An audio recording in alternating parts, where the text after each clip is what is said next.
Now welcome to my YouTube channel, ladies and gentlemen, and I really hope that this video finds you well from where you are currently watching from. Thank you so much for watching. Thank you so much for your participation on this platform. But in case you haven't subscribed, I'm just requesting you to please take a second or two and click to the subscribe button.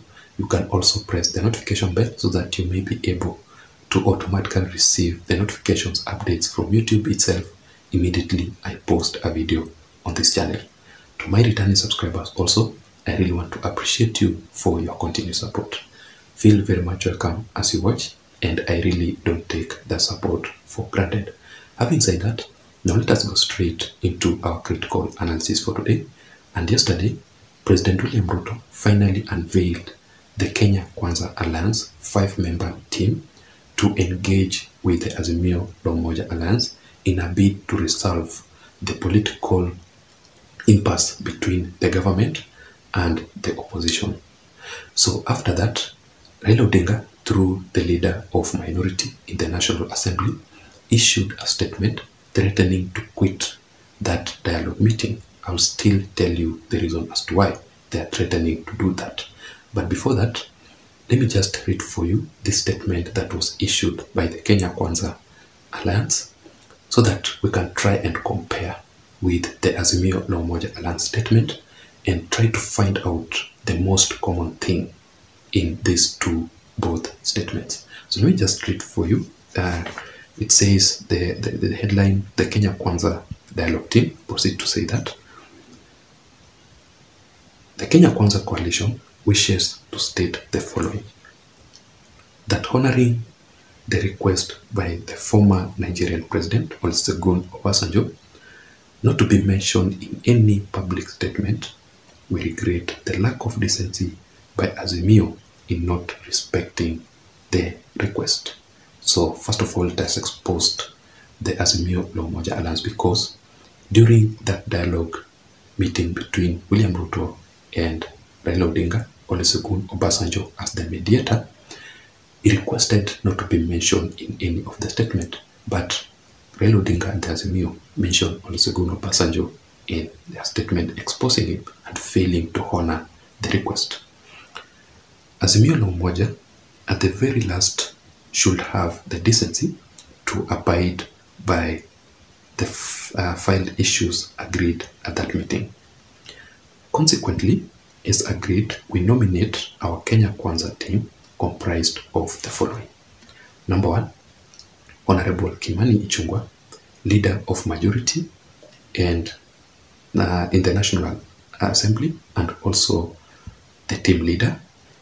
So in the other side of Azimio, they nominated or they appointed Kalonzo Musyoka to be the leader. Secondly, we have Senator Aaron Cheruiyot, who is the leader of majority in the Senate.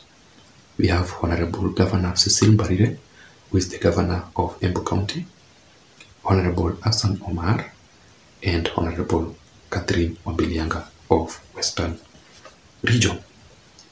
This team is mandated to engage on the 5-point agenda and agreed upon, namely, so these issues that Kenya Kwanza are unveiling or they are expressing in this statement is basically the issues that were discussed during the dialogue meeting by William Ruto and Raila Odinga and Obasanjo. Number 1,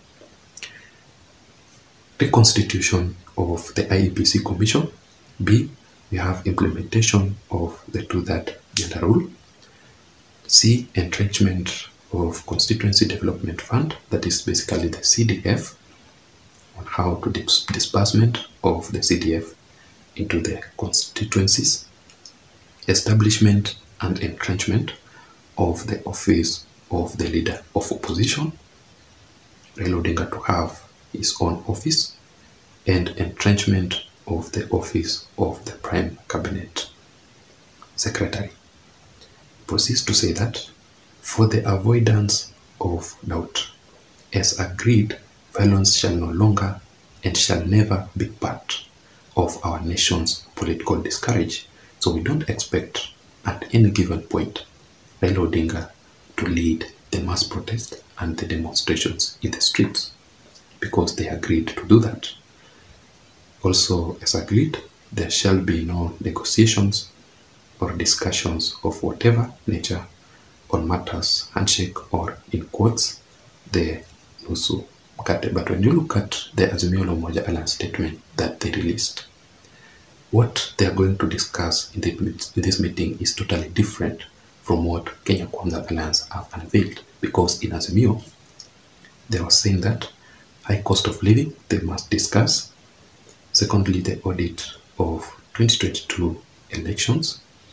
We have the bipartisan reconstitution of the IEBC and inclusivity in national affairs and respect for political parties. But what I've realized is that the most common thing in these two both statements is the bipartisan reconstitution of the IEBC. That is in Azimio, and also in Kenya Kwanza we have the reconstitution of the IEBC Commission. So that is the common thing. But Raila Odinga issued a statement through the leader of minority saying that, let me just read for you.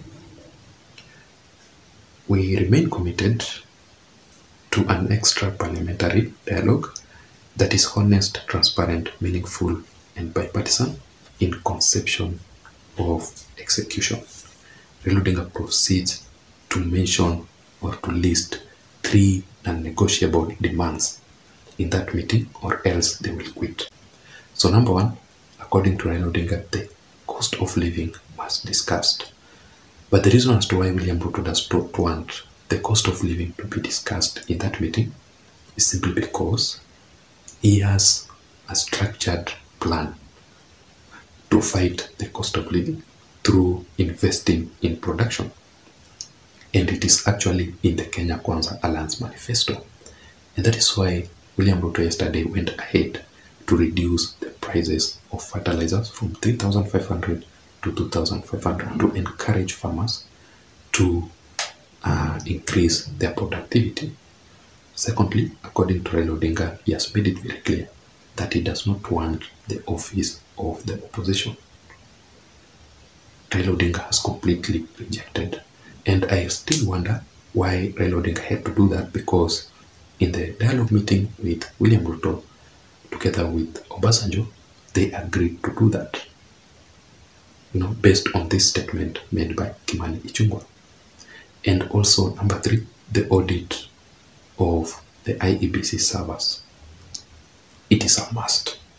So let us wait and see how things will unfold. But basically, that is the real issues that are currently emerging. Thank you so much for watching. Thank you so much for listening. Let me hear your thoughts on the comment section below. Otherwise, I don't have much. Feel very much welcome. Also, again and again. But please don't forget to subscribe to my channel. Until next time, my name is Jason. Bye-bye.